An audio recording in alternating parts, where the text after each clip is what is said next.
বন্য হাতির সঙ্গে মানুষের সংঘাত নতুন কিছু নয়। ভারতসহ বিশ্বের যে সমস্ত দেশ হাতির বাসভূমি, সেখানে প্রায়ই জনবসতির মধ্যে হাতির অনুপ্রবেশের কথা শোনা যায়। আবার বন্যপ্রাণ ধ্বংস করে হাতির ডেরা থেকে তাদের উৎখাত করার ফলেও মানুষ ও পশুর সংঘাত উত্তরোত্তর বাড়ছে। উভয় পক্ষেরই মঙ্গল যাতে হয় সেই রকম এক সমাধানের প্রচেষ্টাও করা হয়েছে।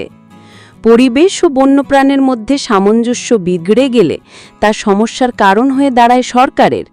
হাতির সংখ্যা বেড়ে গেলে খাদ্য ও বাসস্থানের সংকট দেখা দিতে শুরু করে হাতি সমাজেই। ফলশ্রুতি ব্যাপক শস্যহানি ও জনবসতি জুড়ে হাতির অনুপ্রবেশ। জিম্বাবুয়েতে সম্প্রতি আবার হাতির সংখ্যা বৃদ্ধির সেই সমস্যা মাথা ব্যথার কারণ হয়ে দাঁড়িয়েছে।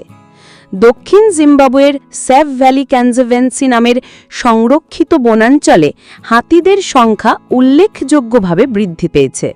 খাদ্য ও জলের অভাবের কারণে এই সংকট আরও ঘনীভূত হয়েছে। খাবারের খোঁজে জলের সন্ধান করতে করতে হাতির পাল হানা দিচ্ছে বসতি এলাকায়।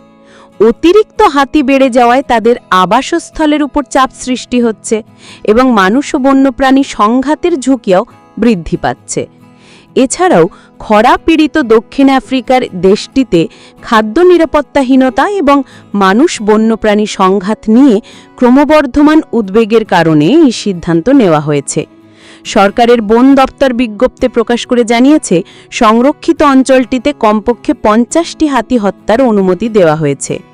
গত বছরের সেপ্টেম্বরে দেশব্যাপী প্রবল খরার কারণেও 200টি হাতি হত্যার সিদ্ধান্ত নিয়েছিল জিম্বাবুয়ে সরকার।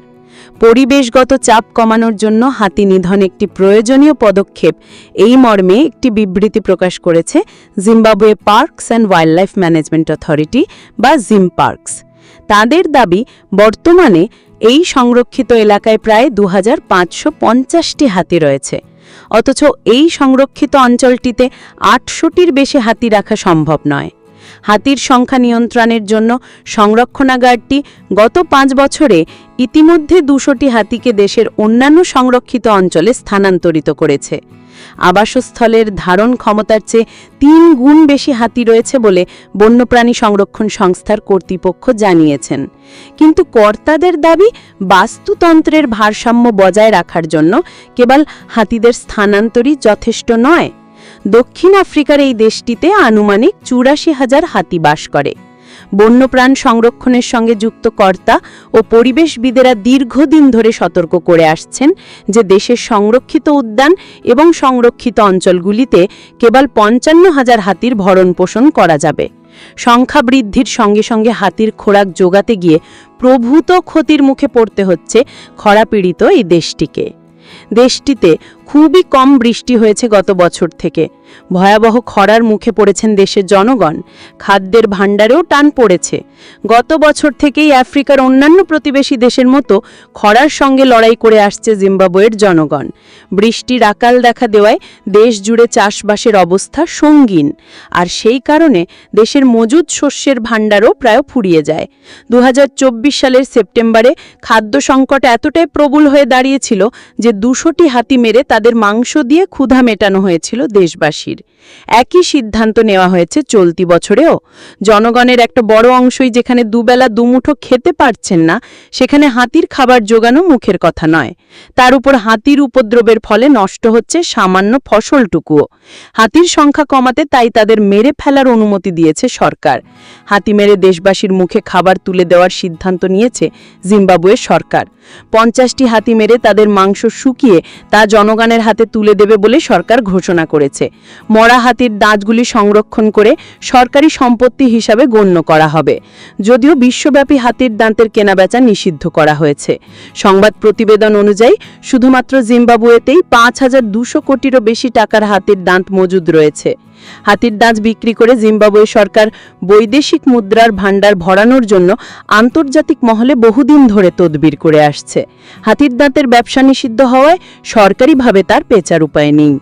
আইভারি তহবিল থেকে অর্থ সংগ্রহ করেও যে তা হাতিদের সংরক্ষণের কাজে লাগানো যাবে, সেই পথ বন্ধ সরকারের। জিম্বাবুয়েতে হাতির মাংস বিতরণ নতুন কোনো প্রথা নয়। অতীতেও খাদ্যের ঘাটতি হলে প্রাণীদের মেরে স্থানীয় জনগোষ্ঠীর মধ্যে মাংস ভাগাভাগি করে দেওয়া হতো। এল নিনোর প্রভাবে জলবায়ু পরিবর্তন এবং কম বৃষ্টিপাতের কারণে আফ্রিকার এই দেশটিতে খাদ্য সংকট তীব্র, তাই সরকার আবারও এই বিকল্পের দিকে ঝুঁকছে। 1988 সালে প্রথমবার দেশটিতে আনুষ্ঠানিকভাবে হাতি মারার সিদ্ধান্ত নেওয়া হয়েছিল। জিম্বাবুয়ের মতো আরও একটি দেশে খাদ্য সংকট মোকাবিলার জন্য পশুর মাংস গিয়ে জনতার ক্ষুধা নিবৃত্তি করা হয়। দেশটি নামিবিয়া। গত বছরেই সেপ্টেম্বর মাসে দেশের 700-রও বেশি বড় পশু হত্যার সিদ্ধান্ত নিয়েছিল তারা। সেই তালিকায় ছিল হাতি, জলহস্তী, বম্বুস থেকে শুরু করে জেব্রা, ইম্পালা। পশু নিধনের আগে নামিবিয়ার পরিবেশ, বন ও পর্যটন মন্ত্রক একটি বিজ্ঞপ্তিও জারি করেছিল। তাতে বলা হয়েছিল 30টি জলহস্তী, 60টি বম্বুস, 50টি ইম্পালা হরিণ জাতীয় প্রাণী, 100টি নীল ওয়াইল্ডের বিস্ট, 300টি জেব্রা, 83টি হাতি ও 100টি ইল্যান্ড হরিণ জাতীয় প্রাণী, মোট 722টি প্রাণীকে মারার সিদ্ধান্ত নেওয়া হয়েছে। প্রাণীগুলিকে জাতীয় উদ্যান এবং আশেপাশের এলাকা থেকে সংগ্রহ করা হয়েছিল। শিকার করে তাদের মাংস ক্ষুধার্ত জনবাসীর কাছে পৌঁছে দেওয়া হবে বলে জানিয়েছিল নামিবিয়ার পরিবেশ মন্ত্রক। কারণ সেখানেও তৈরি হয়েছে ভয়ঙ্কর খরা পরিস্থিতি। এল নিনোর প্রভাবে আফ্রিকার একাধিক দেশের বিস্তীর্ণ এলাকা শুকিয়ে কাঠ হয়ে গেছে, পুড়ে খাক হয়ে নিশ্চিহ্ন হয়ে গেছে ক্ষেতের ফসল। জলবায়ু বিশেষজ্ঞদের মতে সাম্প্রতিক সময়ে আফ্রিকার দেশগুলিতে এত ভয়াবহ খরার উদাহরণ ইতিপূর্বে মেলেনি। ভয়াবহ খরার প্রকোপে পড়েছে নামিবিয়া, জিম্বাবুয়ে, জাম্বিয়া এবং মালাউই সহ আফ্রিকার অনেক দেশেই। আঞ্চলিক সমস্যা নিয়ে আলোচনার জন্য জিম্বাবুয়ের রাজধানী হারারেতে বৈঠকে বসেছিলেন আফ্রিকার 16টি দেশের রাষ্ট্রপ্রধানরা। সেখানেও খাদ্য সংকটের বিষয়টি তীব্রভাবে উঠে আসে। এই প্রতিবেদনটি 2025 সালে 15 জুন প্রকাশিত হয় আনন্দবাজার.com-এ। সেখান থেকে তথ্য এবং ছবি সংগ্রহ করে এই ভিডিওটি তৈরি করা হয়েছে।